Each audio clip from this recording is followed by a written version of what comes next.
que acontece quando um homem passa a vida inteira desafiando Deus?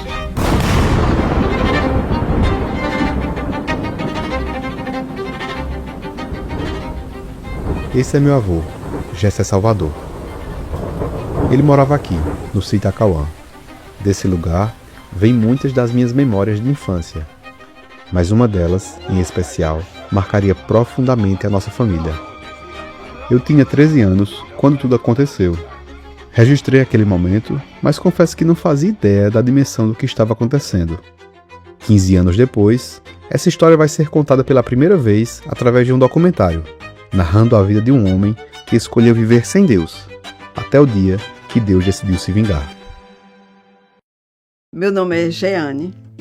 Eu sou a primogênita de uma família de 9 irmãos. Jeane, Jane, Jean, Joane, Janean, Júnior, João Pedro, Jone e Priscila.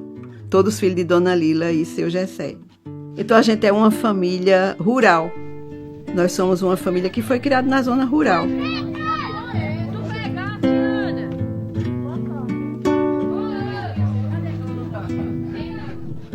Cadê a Priscila?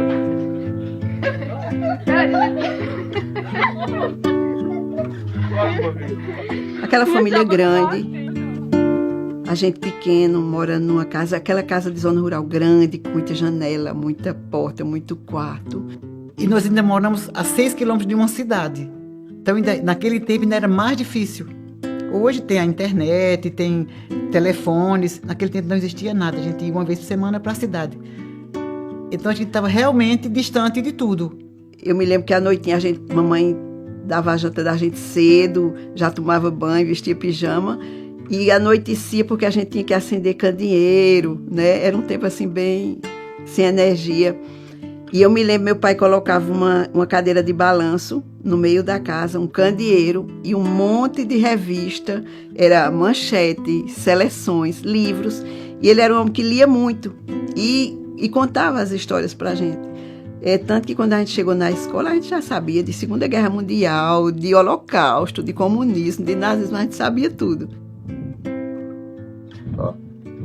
Não, ele mexia com ônibus, depois foi passando, depois era motor de agave, depois era uma despapadeira de milho, que eu dizia que ele sempre se reinventava, né?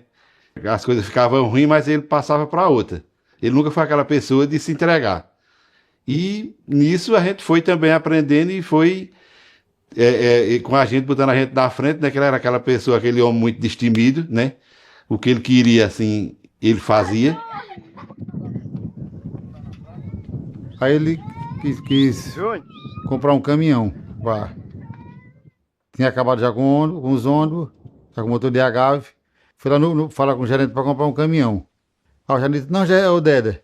A gente vai te comprar um caminhão, que já tem muito para aí, né? Tu compra um trator, que tu faz teu serviço e aluga para os outros. Rapaz, foi e comprou.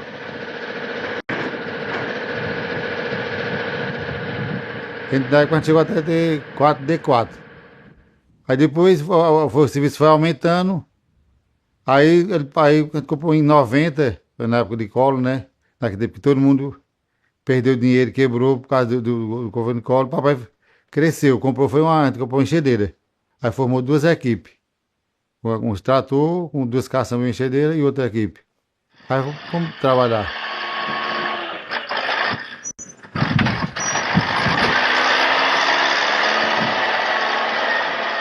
Era aquele homem conquistador. Então, tudo que papai queria, ele conseguia. Ele gostava de terra e criava muitos Nelores. O desejo dele tinha desejo de possuir as coisas. Se alguém se ele soubesse que tinha alguém para vender uma terra, ele ia lá e comprava. Ele comprou várias terras na Prata, Sítio do Melo, vários locais. Então, ele tinha esse desejo por terra. E, ao mesmo tempo, o que era que fazia? Tudo que ele tinha, tudo que ele conquistava, não era só para ele. Ele repartia. Então, aqui a gente aprendeu a viver com uma mesa cheia de gente. Poucas vezes a gente esteve nas refeições, só a família. Naquele tempo tinha muito morador, ele tinha muito trabalhador, então todo mundo fazia parte aqui da vida da gente, né? Então, se ele criava cabra, não era só para ele, era para dar uma família, que naquele tempo tinha muita fome, não é como hoje, né? Então as famílias passavam muita necessidade. Vai na casa de Déda atrás de uma cabra. Se aquela criança não tomava leite de cabra, tomava leite de vaca, ele dava uma vaca.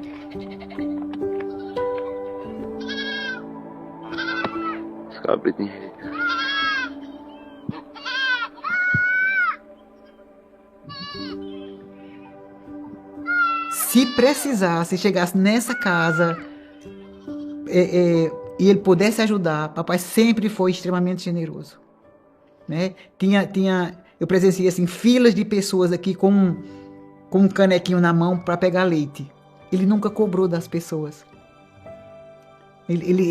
As pessoas, ele era a única pessoa que tinha carro. Era um jipe. Mas era a pessoa que... as pessoas chegavam aqui à noite, batendo na porta. Eita, olha, fulano adoeceu. Ou a mulher de fulano vai ter um bebê. Precisa que ele acordava. No meio da noite, acordava, pegava o carro e ia levar.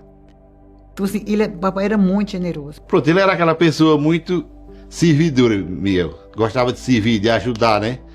E quando ele chegava, aquela pessoa juntava logo aquele monte de gente. Ele gostava de beber muito, cachaça. Chegava num bar, pagava bebida para todo mundo, né?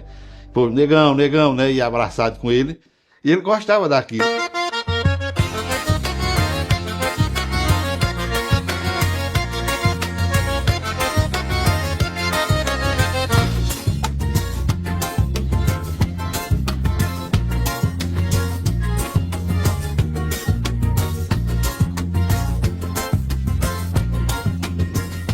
Eu vi que aquilo trazia uma satisfação para ele.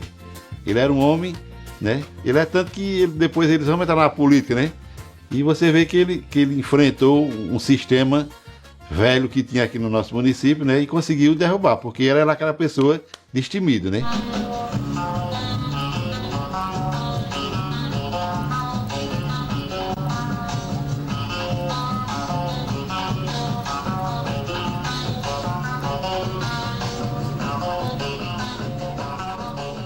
Mamãe era candidata. E ele não tinha inveja, ele não tinha aquela coisa, não, Lila vai ganhar, não. Ele entrou para botar a mamãe e ficava ali dando suporte a ela, sabe?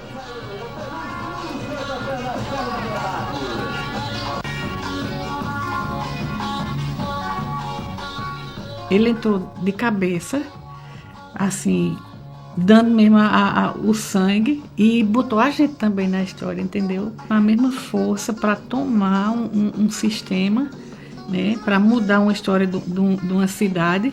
Tudo que ele fazia, ele levava a gente. E a gente ia. E eu quero dizer para você, minha gente, Lila voltou.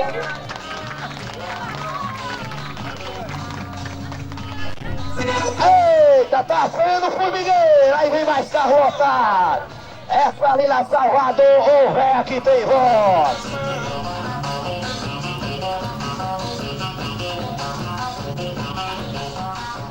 A gente entrou com aquela coisa com amor, com coisa, né?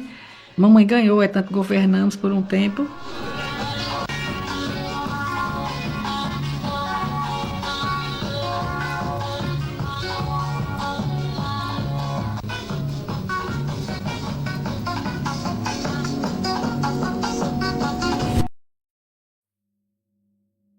Mas ali pagou caro, foi um preço muito alto. Mas era o que ele queria, né? O que ele queria, ele conseguia. No tempo de política, ele era candidato a vice-prefeito e houve uma briga lá na Prata, né? Como tem nas políticas mesmo.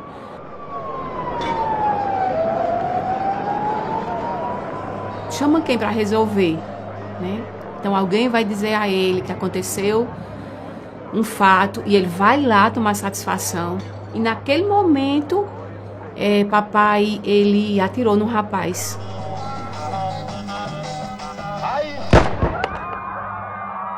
Né, que era amigo dele, mas que era de outro partido político, né? E a gente foi muito forte pra gente, porque a gente era muito jovem.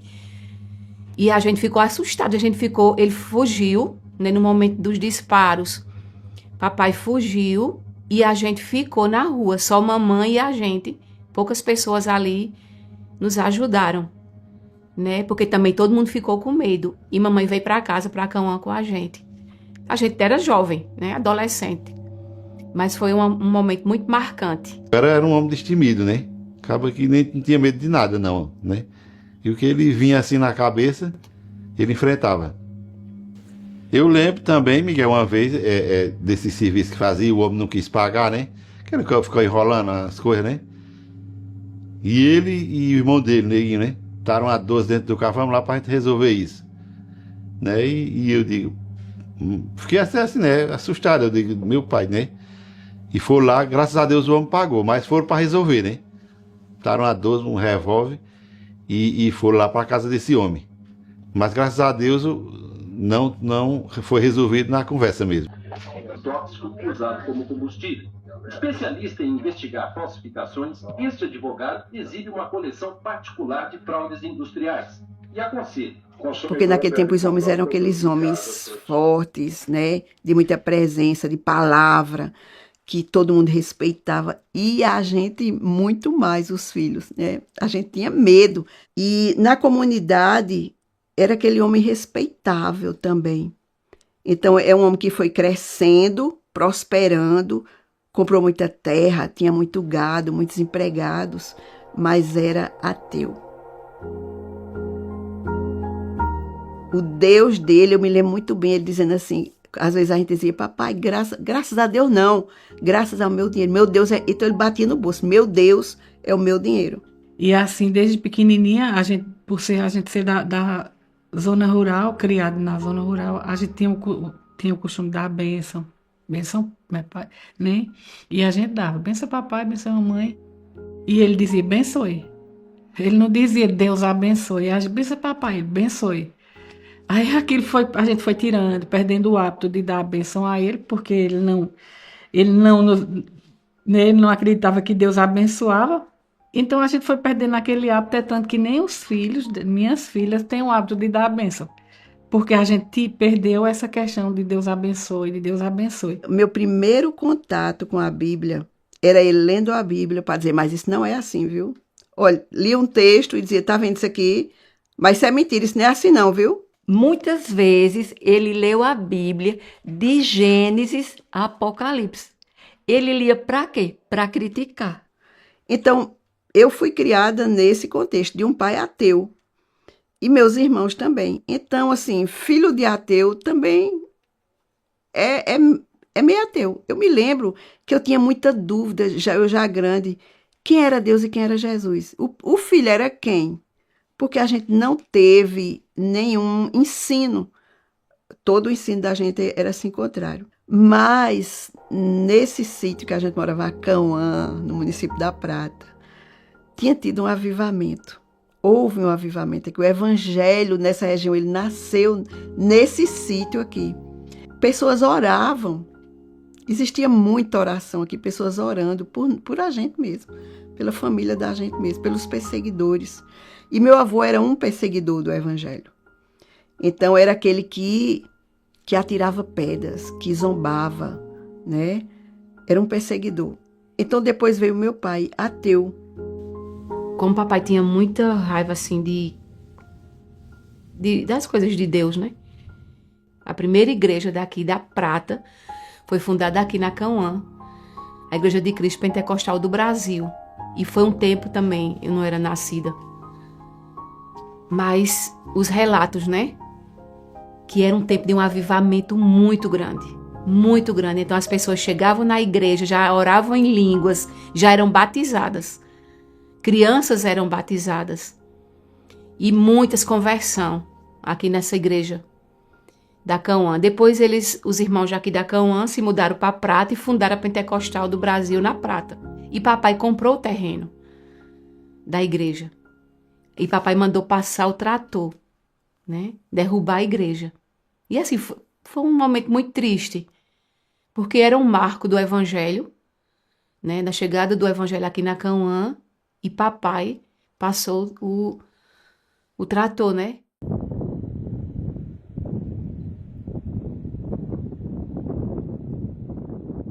E assim era papai, né? Então, quando eu fiquei já na mocidade, com 19 anos, eu fui estudar em Campina Grande. E aí, em Campina, eu tive um encontro com Jesus. Conheci o Evangelho e me entreguei a Jesus. Eu fui a primeira da família. Então, eu enfrentei muita resistência. Não só dele, mas dos meus irmãos também. Porque, na verdade, tudo era ateu. Todos éramos ateus. E eu enfrentei muita resistência. Mas eu permaneci, né? O Evangelho chegou na minha vida de uma forma, assim, avassaladora. Eu fiquei muito apaixonada por Jesus. Até hoje eu sou. Muito apaixonada por Jesus. E eu comecei a pregar para meus irmãos. E de um a um foi aceitando Jesus. Veio um, depois veio outro, depois veio outro. E finalmente todos os irmãos se converteram a Jesus. Ele ficou muito furioso, né? Depois que a gente se converteu e quando todos se converteram. Então ele cada dia blasfemava mais de Cristo. Cada dia ele era mais ateu. E depois ele entrou na maçonaria. A coisa ficou mais complicada ainda. Resistente, perseguindo a gente. E os 9 filhos crentes. A mulher, quando eu me converti, disse: tu és um besta, tu és um besta. A gente vai aproveitar a vida. Mas eu estava ganhando, porque a palavra dele diz: quem ganhar a sua vida, perde lá, né? E quem perder a sua vida por amor de mim, acha lá. Ele criticava a palavra. Dizia que a palavra era besteira, que Deus não existe. Está entendendo? Que não existe céu, não existe inferno. Então, ele dizia muita coisa com Deus. E isso eu ficava constrangida. Isso trazia entristecimento para mim. Ele lia alguma coisa sobre Israel, né? Aí ele dizia: Janela, vem aqui, tu que é brabo pra gente brigar, né? Aí ele dizia: porque Israel é isso, não sei o que, né? Só para alguma coisa de Deus, da palavra. Ah, porque Adão e Eva, historinha, não sei o quê. Quando a gente ia para a igreja, era uma das coisas que ele reclamava. Ele sempre perguntava à mamãe: para as meninas foram para onde? Mamãe, para a igreja. Ele: isso é umas bestas, isso é que é ser besta. E a gente foi vendo, Miguel, que papai foi caindo no declínio. Aquele homem de tanto vigor já estava diferente. Teve tanta história na vida dele que, de repente, a consequência de uma vida de pecado, de uma vida sem regra, de uma vida... Chegou, a conta chegou, né? E a gente foi vendo que ele não era mais aquele homem que podia resolver as coisas sozinho, né? Daí, todos os meus irmãos foram embora e ficou eu e Júnior, né? Casaram, foram embora trabalhar e ficou só eu e Júnior em casa. Júnior trabalhando com ele na empreiteira, né? E eu em casa. E ele ficou com um problema na perna, que ele não conseguia mais dirigir. Então, eu fiquei dirigindo para ele. Nesse tempo que eu fiquei dirigindo para ele, foi o mesmo tempo que eu me converti, né? E assim, ele tinha uma raiva muito grande. E eu me converti muito apaixonada, né? Eu acho que eu sou meio, assim, muito intensa. E eu muito apaixonada por Jesus, e ele ficou muito furioso comigo, muito furioso. Então, assim, eu comecei a sofrer uma perseguição dentro da minha casa por causa do Evangelho. Então ficou aquele homem debilitado, mas assim, ele tinha muita facilidade de se recuperar. Ele tinha uma infecção, tomava medicação, melhorava. Ele tinha uma coisa, tomava, melhorava. Então ele tinha muita facilidade. Então ele achava que aquilo era... Ele era imbatível, né? Você não é diferente dos outros. É só uma coisa a mais. Aí de tanta coisa ele adoeceu, né? Ele teve uma doença que a língua dele caía para fora assim. Ele estava bem, a língua caía.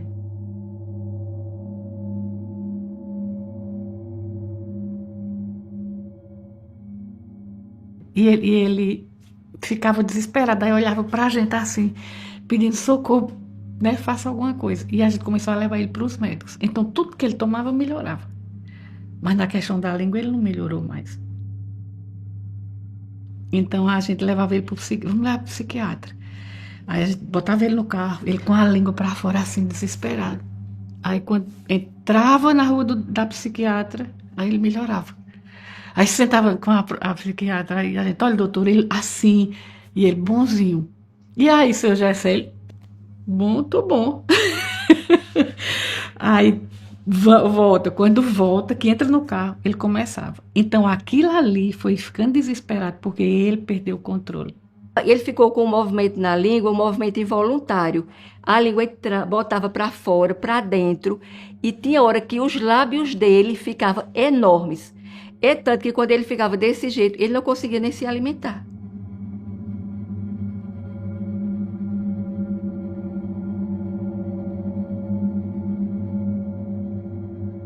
Ele sentia como se tivesse bichos na língua.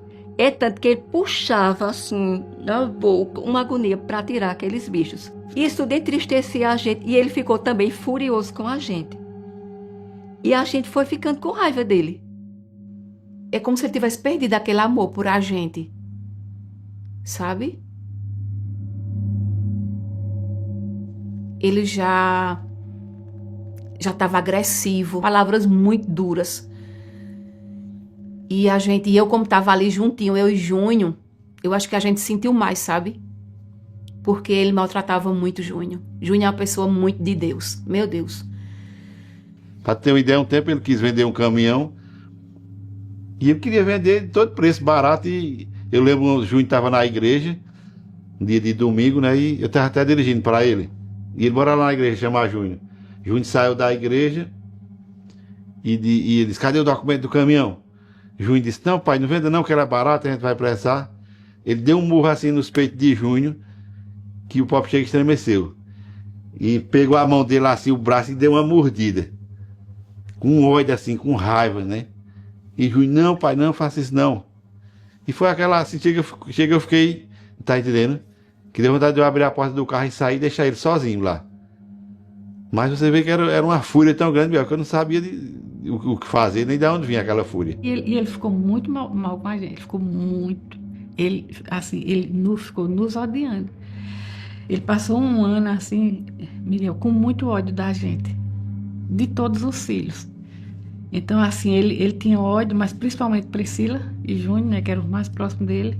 E ele dizia, eu vou acabar com a herança, eu vou queimar tudo e eu não vou deixar nada para ninguém. Então ele focou em dizer, eu vou acabar com tudo que eu tenho e eu não vou deixar nada para os filhos. E quando ele encontrava com a gente, era dizendo coisa com a gente. E papai, ele começou a mudar as atitudes e começou a fazer, né, muitas atitudes muito diferentes. A gente achou muito estranho a mudança dele. E ele começou a fazer negócios, perder dinheiro nesses negócios. E nossos irmãos, meus irmãos, né, foram conversar com ele, mas ele não ouvia ninguém. Então, assim, ele mudou. E a gente achou muito estranho essa mudança dele. E a gente entendeu. Era como que fosse algo demoníaco.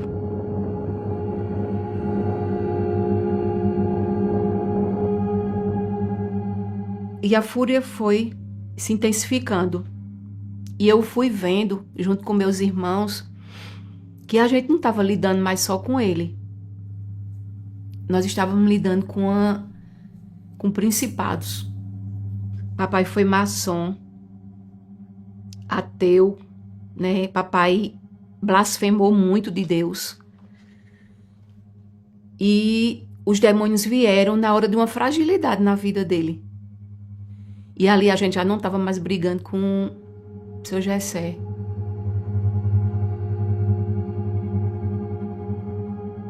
Que o povo diz hoje, não tem mais possessão, né? Não tem, porque você não vai num nível de batalha, né? Para ir resgatar as vidas.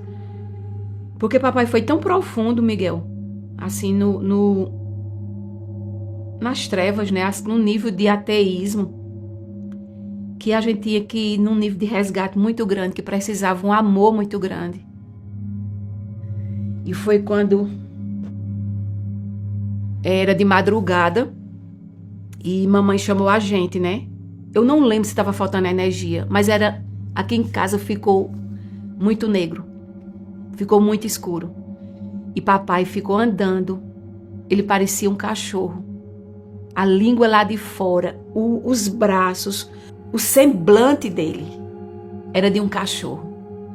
E ele grita, e ele dizendo que ele era furioso, né? Eu quero água de esgoto, eu quero beber água de esgoto. Ali a gente viu uma grande manifestação.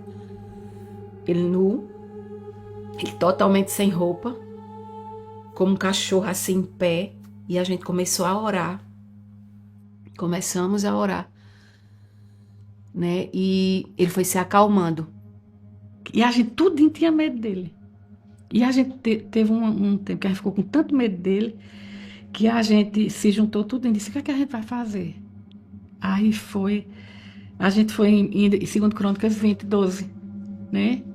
Quando o rei disse assim, Senhor, ele disse, Senhor, em nós não há força mais, porque a multidão é muito grande que vem contra nós, né? E nós não sabemos o que fazer, mas os nossos olhos estão postos em Ti.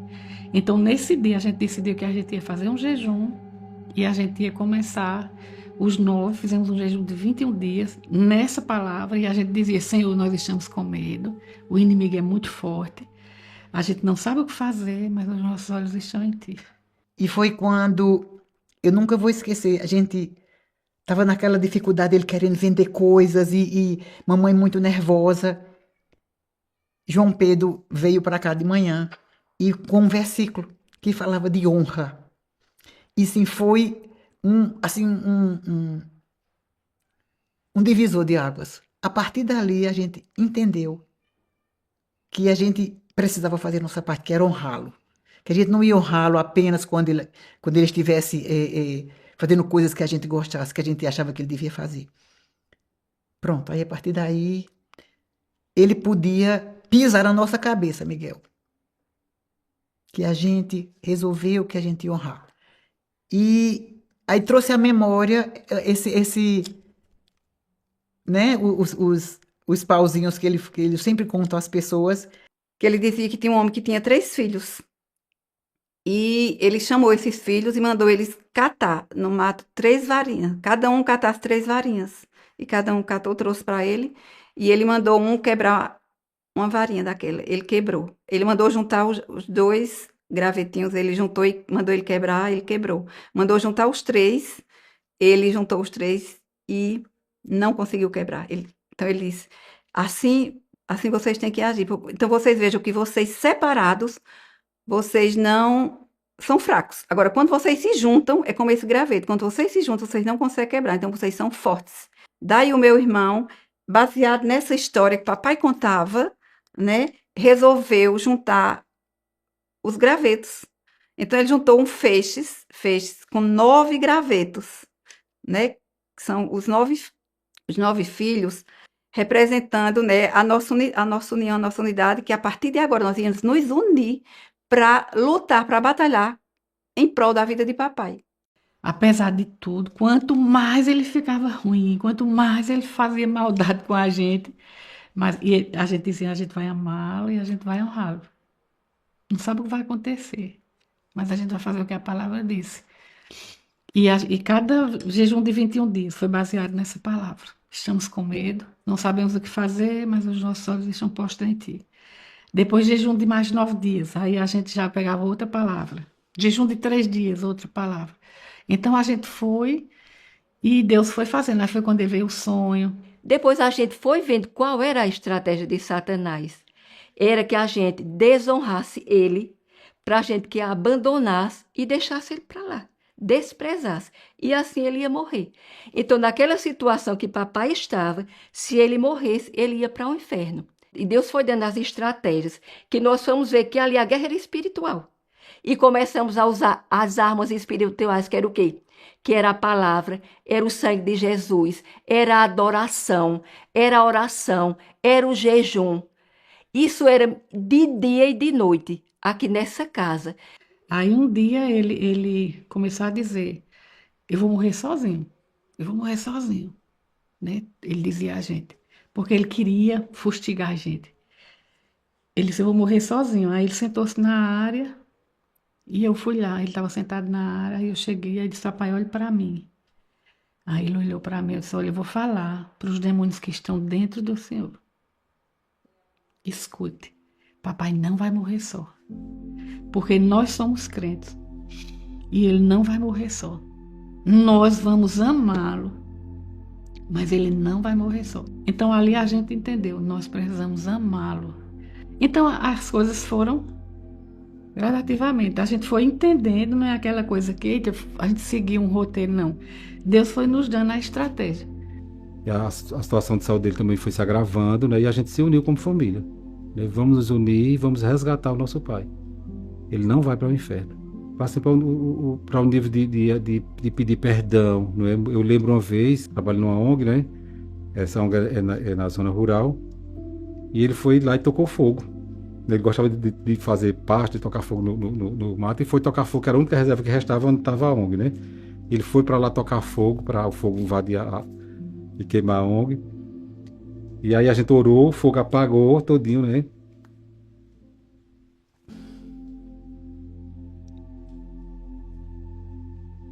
E aí eu lembro, né, que minha irmã chegou lá e disse assim: vá lá e peça perdão a ele, né? Eu morava no sítio aqui próximo, aí vim aqui, ele estava sentado aqui por trás de mim, numa cadeira, ali embaixo ele e pedi perdão a ele, né? Ele riu, e aí a gente viu que a gente estava quebrando o coração daquele homem, né? As nossas atitudes, né, de pedir perdão, mesmo quando ele era duro com a gente ia pedir perdão, e aquilo foi quebrando nas orações, os jejuns que a gente ia fazendo, foi quebrando o coração dele.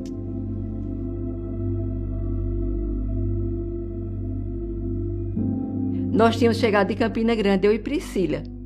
Chegamos, era tarde, e fomos lá no quarto para saber como era que eles estavam. Dizer que tinha chegado e como era que eles estavam. E papai estava numa alegria imensa e mamãe. Ele não chamava Jesus. Papai era uma pessoa que não dizia Jesus fez, Jesus não. Não chamava Cristo.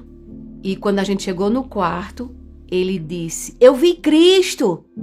Eu vi Cristo! E a gente ficou assim, né? Era quase 2 horas da manhã que a gente tinha chegado de Campina.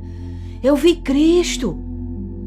Então, naquela hora, ele tinha tido a visão de Cristo, Jesus crucificado. Quando ele viu, então as escamas caíram dos olhos dele. Ele não se continha de dizer: oh, gente, Jesus existe. Como é que eu não acreditava? Como é que eu não acreditava? Jesus existe. E a Priscila perguntou: ô papai, como era o rosto dele? Ele disse: eu não vi o rosto, porque o rosto dele estava todo ensanguentado. E foi muito interessante que a partir daí começou o processo de conhecer Jesus. Mas também não foi tudo ainda. Continuamos a batalha. E ali ele teve a primeira visão.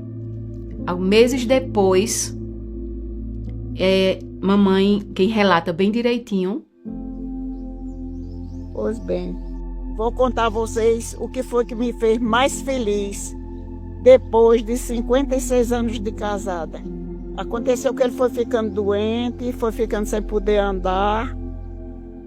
E a gente é quem levantava ele de manhã na cama, saía com ele pegado no braço, com medo dele cair. Mas ele sozinho ainda andava, sabe? Mas a gente, com medo dele cair, saía pegado no braço dele.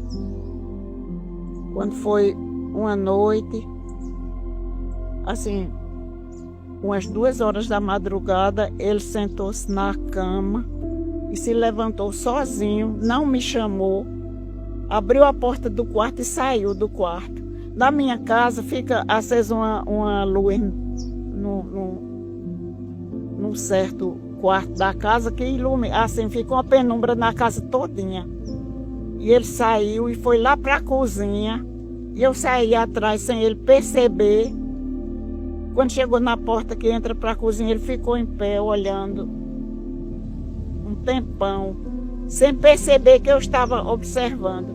Aí dali ele voltou, abriu a porta que saía para o alpendre, abriu a porta e ficou encostado no portal, olhando para fora. Agora, fora estava tudo escuro, que era eram 2 horas da madrugada, e eu fiquei em pé observando.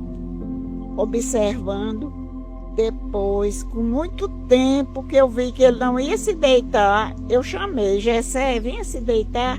Ele não teve dúvida. Saiu calado e se deitou. Pronto. Fomos dormir. Quando foi de manhã, umas 6 horas, ele já não se levantou só. Me chamou: Zefinha, eu quero me levantar. Que ele me chamava Zefinha. Pois bem. Aí ele sentou-se na cama. Quando eu sentei ele na cama, aí eu disse assim: Deda, você se levantou ontem pra quê? Mas, caros ouvintes, eu não. Foi inacreditável aquela cena. Ele meteu os pés assim, levantou os braços e gritando, já foi gritando. Eu me levantei, que eu queria dizer para todo mundo onde foi que eu fui. Agora era gritando, gente, sentado na cama, fazendo assim com os braços e gritando. Eu queria dizer para todo mundo onde foi que eu fui. Eu fui num lugar que era uma casa velha, caindo aquelas coisas do teto, caindo aquelas coisas do teto assim em cima, e caindo umas bolas de fogo que eu ainda estou me queimando, e fazer assim nos braços, que eu ainda estou me queimando. E aqui, dentro daquela casa, era tanta gente que fervilhava assim, sabe? E no meio de gente, e no meio daquele povo, tinha 2 cabrinhas baixo, um estava com uma tabuleta na mão, isso era gritando, gente. E naquela tabuleta estava escrito uma data. Era a data que eles vinham me matar, me queimar e me carregar. Mas Jesus me salvou, Jesus me salvou. E eu me levanto, que eu quero dizer para todo mundo que essas meninas daqui que estão certas, e de hoje em dia eu vou ser crente. Me levanto, que eu quero dizer. Aí foi dizendo às pessoas mais próximas dele, que eu quero dizer a Romero. E ele disse: eu agora sou um crente. Agora a gente vai avisar que o inferno é real. Era a pregação dele. O inferno é real. E eu, que era motorista do meu perseguidor, eu agora estava ali com missionário, né? Me ajudando na missão. Eu tava dirigindo para um missionário. Aí ele pediu para ir na casa que foi o rapaz do tiro, né? No tempo da política. O rapaz ficou paraplégico. E nós fomos. Eu me lembro de manhã. Paramos na calçada. Eu chamei a esposa dele. Aí relatei: olha, meu pai tá aqui. Ele teve uma experiência com Jesus. Só que ninguém acreditava. Porque era um homem ateu, né? Muito conhecido na Prata. Ela trouxe ele na cadeira de rodas. Eu me lembro como hoje. Papai sentado no carro. E ela encostou a cadeira de rodas no carro, e papai disse: vim aqui pedir perdão daquelas coisas que aconteceu, daquelas besteiras. Aí, não, Gessé, tá perdoado. Então foi um processo assim de muito quebrantamento. Quando ele houve essa transformação na vida dele, nesse novo nascimento genuíno, é que ele começou a querer coisas que ele não tinha sido nem discipulado, nem ensinado. Ele dizia: eu quero me batizar. Eu quero me batizar. Ninguém tinha falado de batismo. E ele começou a se arrepender dos seus pecados, sem ter ensino nem discipulado a respeito de arrependimento. Foi uma coisa do Espírito Santo trazendo para ele mesmo. Um arrependimento de confissão e pedido de perdão, né? Então ele pediu perdão à mamãe, porque ele pelas coisas que ele tinha feito com a mamãe, pediu perdão a gente, pediu perdão às pessoas na vida que ele tinha tido alguma confusão. Eu fiquei morando junto 20 anos. Papai nunca retrucou. Isso há 36 anos. No momento que ele se converteu, Miguel, ele começou no meu pé. Toda hora que eu entrava aqui, ele já casou. Então ele começou a perceber que eu, né? Aí eu casei. Casei porque eu professava uma fé e eu precisava ser né? Mas assim, você vê, ele nunca tinha me perguntado, veio esse sentimento realmente de quem nasce de novo.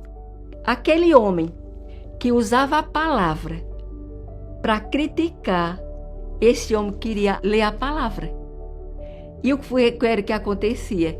Jeane imprimia a Bíblia, está aqui a Bíblia, e mandava.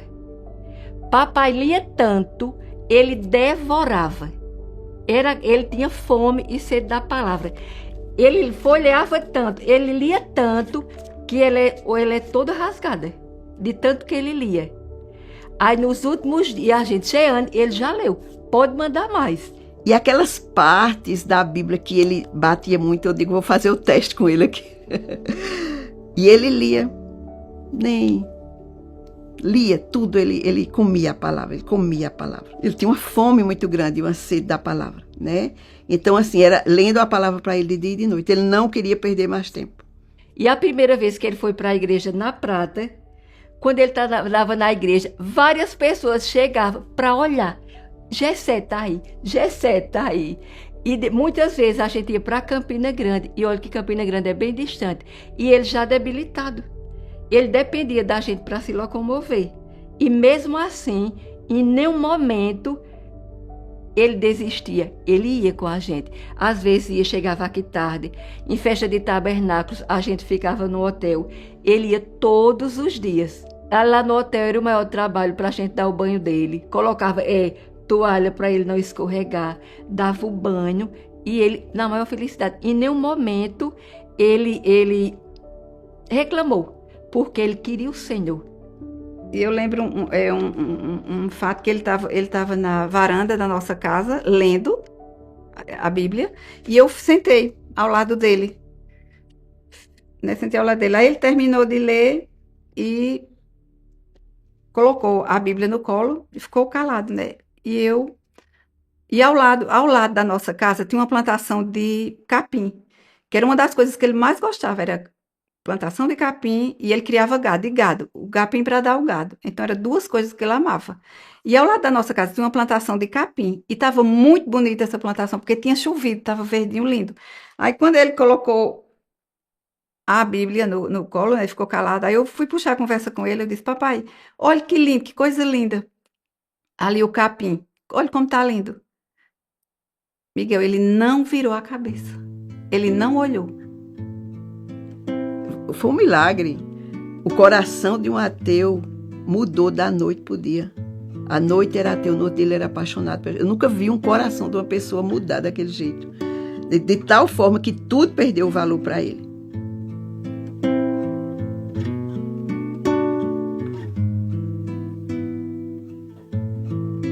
E a cena mais assim, que chama a atenção numa fazenda de tardezinha, quando o gado chega, é a coisa mais linda de se ver. O gado passando na frente da fazenda, tocando chocalho, de tardezinha, é uma coisa linda. E quando o gado chegava de tarde, ele não levantava a cabeça, porque perdeu totalmente o sentido para ele. Não, e aí fomos viver aquele novo homem, né? Era muito engraçado, né?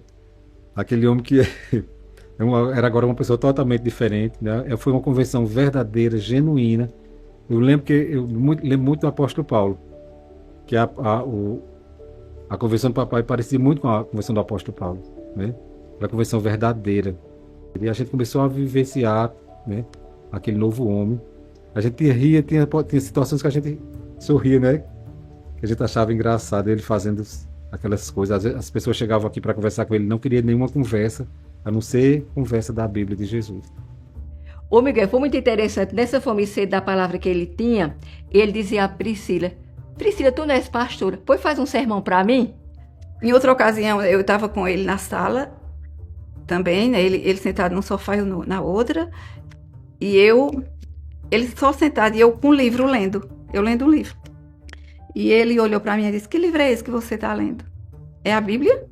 Aí eu disse, não. Aí levantei para ele ver o livro que eu estava lendo. Quando ele olhou, eu disse, não é a Bíblia não. Então sai daqui, sai. Quer dizer assim, ele não aguentava nem ficar mais com algo que não fosse do reino. Tudo incomodava ele. Ele ficou apaixonado por Jesus. Então foi muito lindo de se ver. Outro dia, né, a gente Eu ia com ele no carro e o pessoal encostava para saber se ele tinha se convertido mesmo. E aí, Jessé, vai chover, né? Se Deus quiser, né, Jessé? Porque quando dizia isso, ele dizia, Deus nada, Deus não existe, a chuva é cíclica, a chuva acontece, não sei o quê. Aí ele, se Deus quiser, se Deus quiser. Então o pessoal foi, né? E foi tomando assim conta da cidade, a cidade foi sabendo, os amigos. Aí o outro passo dele, né, desse processo, e ali houveram muitas coisas assim, Miguel, de libertação, né? Satanás ainda resistindo, né? Mas a gente orando, e teve muita libertação na vida dele. Foi um processo, não foi assim da noite pro dia, foi um processo. Ele queria que a gente lesse a Bíblia direto, era para ler a Bíblia. Então chegavam os filhos, os netos, e lia e cantava. E ele só tinha paz se estivesse cantando, louvando, né? Então tinha que estar assim direto. E assim, depois que ele se converteu, aí veio assim, é como que disse assim, não, agora eu vou lhe maltratar. Né? Então assim, se converteu, pronto, e tudo se transformou, ele, né, teve aquela visão, a partir dali, pronto, tudo ficou bem. Não, a partir dali foi quando realmente ele sofreu ataques diários. Miguel, ele ficava exausto, dava pena de ver o quanto ele foi maltratado. A falar, pai, no nome de Jesus. Pai, a luz, olha. Você, pelo amor de Cristo, está repreendendo no nome de Jesus. Olhe para mim. Você vai vencer. No nome de Jesus. Olhe para mim, olha. Diga em nome de Jesus. Eu venço. Satanás. Pelo sangue de Jesus. Porque agora eu sou filho de Deus. E como filho de Deus, eu tenho autoridade para pisar, para repreender, para expulsar. Diga, para expulsar. Em nome de Jesus. Diga, saia da minha presença. Saia da minha boca. Em nome de Jesus. Porque a minha boca é para louvar a Jesus pelo que Ele fez na minha vida. Diga, em nome de Jesus. Eu vou glorificar a Jesus. Bem muito. Deus. Nós nos unimos como família toda. Filhos, noras, netos. Era todo mundo aqui. Miguel, a gente vivia em alerta 24 horas. Quando ele começava realmente, ele queria que a gente via que ele estava assim, realmente com uma possessão. Aí, gente, pronto, aí todo mundo levantava Miguel. Aí era Priscila e mais alguém orando sobre ele. Em volta, um grupo de netos cantando e outro lendo a palavra em voz alta. Isso assim me marcou, porque foi realmente, e podia ser neto de qualquer idade. Então todo mundo se envolveu. E foi assim, um mês inteiro de luta. Miguel, se eu não tivesse vivenciado, eu não teria acreditado. Eu não acreditava numa coisa naquele nível. Naquele nível. Os demônios vieram buscá-la. Estava sentada, eles estão aqui, eles vão me levar. Aí ele dizia, cante, que eles têm medo de vocês. Aí eu começava a cantar, digna o cordeiro que foi morto. Começava a cantar. Outros começavam a repreender, outros se abraçavam com ele. Ele canta que eles têm medo de vocês. Aí ele dizia, eles estão correndo. E ele via os demônios correndo. Então eles estão aqui, eles iam me buscar. Então foi um mês de férias que ficamos aqui, os filhos e os netos, numa batalha, porque realmente Satanás veio buscá-la. Então era essa guerra. Porque a gente achava, papai tá ficando caduco, né? Porque ele ficava nas cadeiras, ficava assim com o braço. Aí um dia eu fui passando, aí ele disse, né? Eu tô aqui, eles não vieram ainda. Aí a gente entendeu que ele ficava assim, porque os demônios vinham, ele ficava afastando os demônios. Ele disse, eu tô aqui, eles não vieram. De tão real que era. Mas aí foi, Miguel. Foi sendo liberto. E tudo isso também era pra gente, né? Pra gente ficar mais junto, pra gente ser mais crente, pra gente buscar mais de Jesus, se aproximar mais do Senhor. Então a gente fez muito culto aqui em família. Uma coisa que me marcou muito na convenção de papai é o amor de Deus.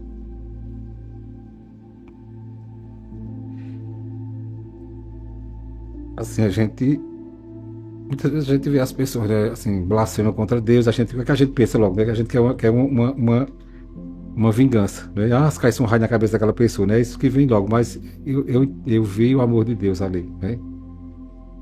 E assim, a vingança de Deus não é matar o homem, não é atingir o homem com um raio, enfim, se vingar. A vingança de Deus é a conversão do homem, né? Aquele homem conhece ao Senhor, né? Que ficou como papai ficou. Aquele homem que blasfemava contra Deus. De repente, aquele homem, um homem apaixonado por Jesus. Então eu entendi ali o amor de Deus, né? Que muitas vezes o homem pensa de uma forma, a gente pensa de uma forma, né? Mas o amor de Deus é diferente. Então, nos últimos dias, ele não conseguia mais ler. O que era que fazia? Ele ficava abraçado com a palavra. Ele ficava tempos e tempos ali deitado, abraçado com esta palavra, que é viva, que é a verdade, que é quem o libertou. E foi isso que nós vivemos. E com o tempo, ele ficou mais acamado.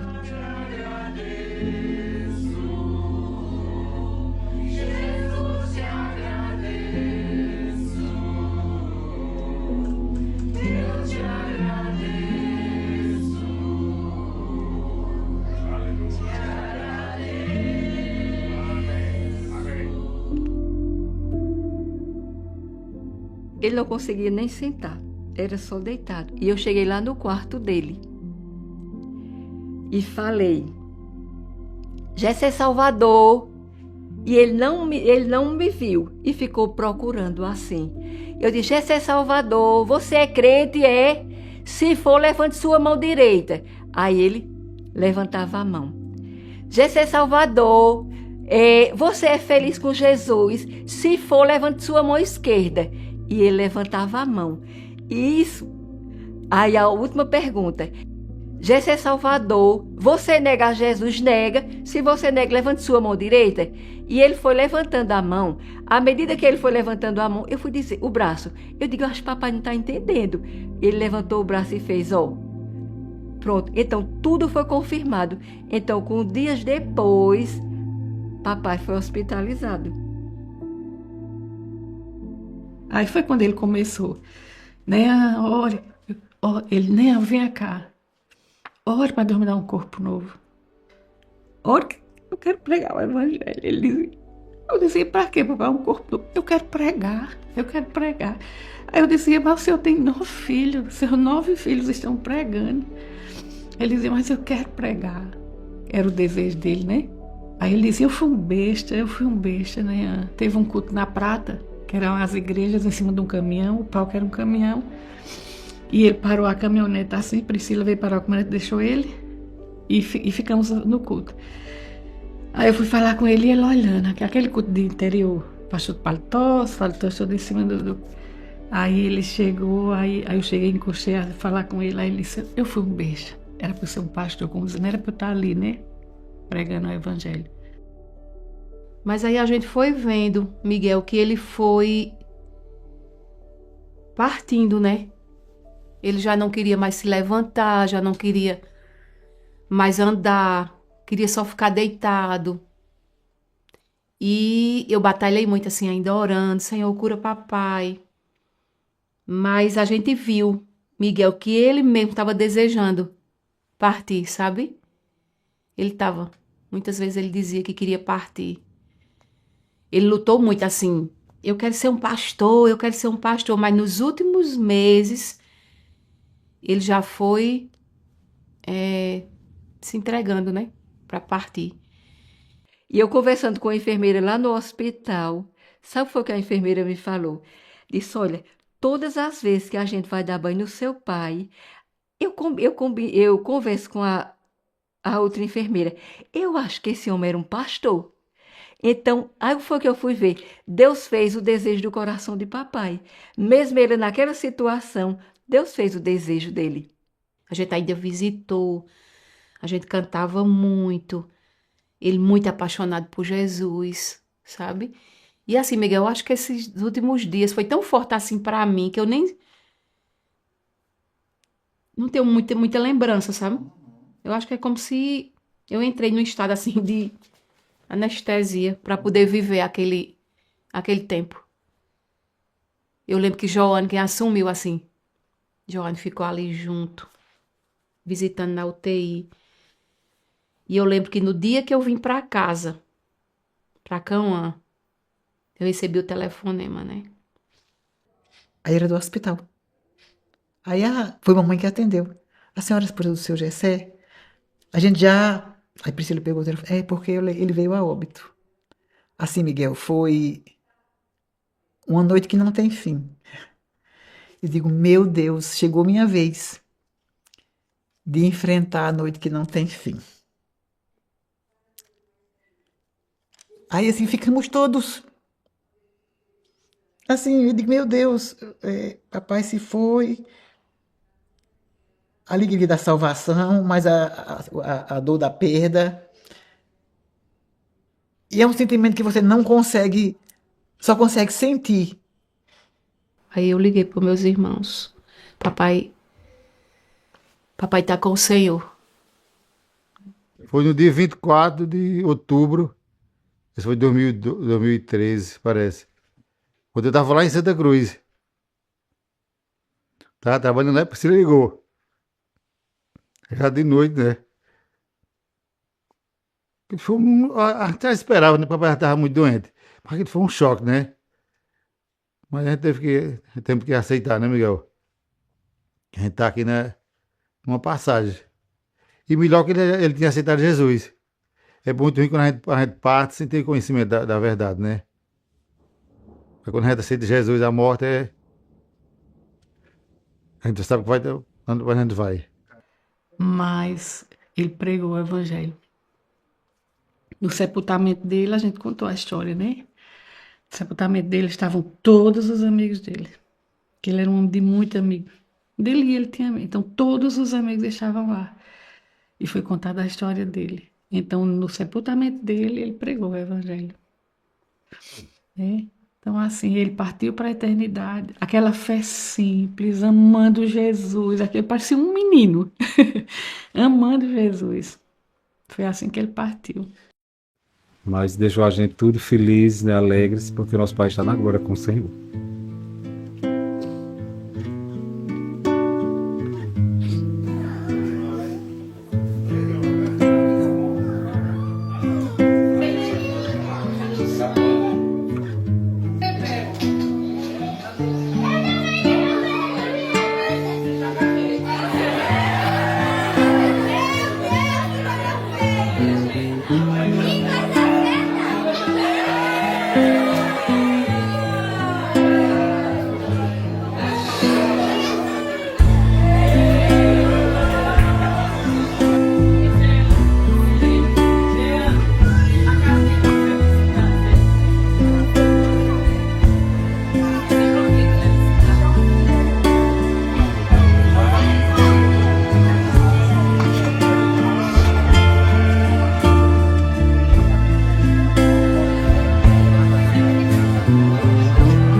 reina nesse lugar.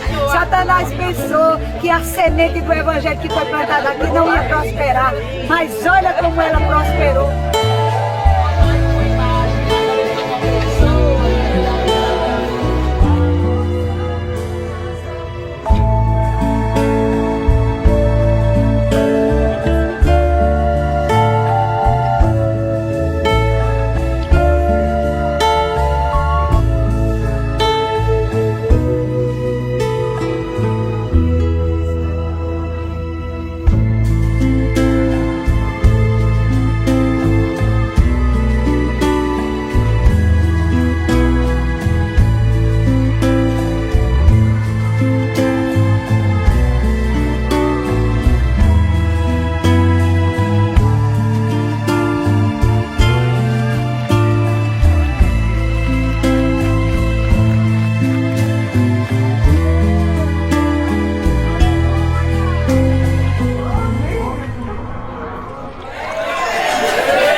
Espero que esse documentário tenha te abençoado. Se você se identificou com a história da nossa família ou vivencia algo parecido dentro da sua própria casa, eu tenho um convite especial para você. Nossa missão quanto ao poder de Deus não é apenas despertar, mas também capacitar, fornecer ferramentas que te ajudem na caminhada cristã.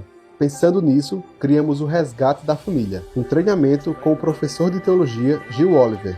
Aulas práticas, centradas no Evangelho, aprofundando os temas que abordamos no documentário.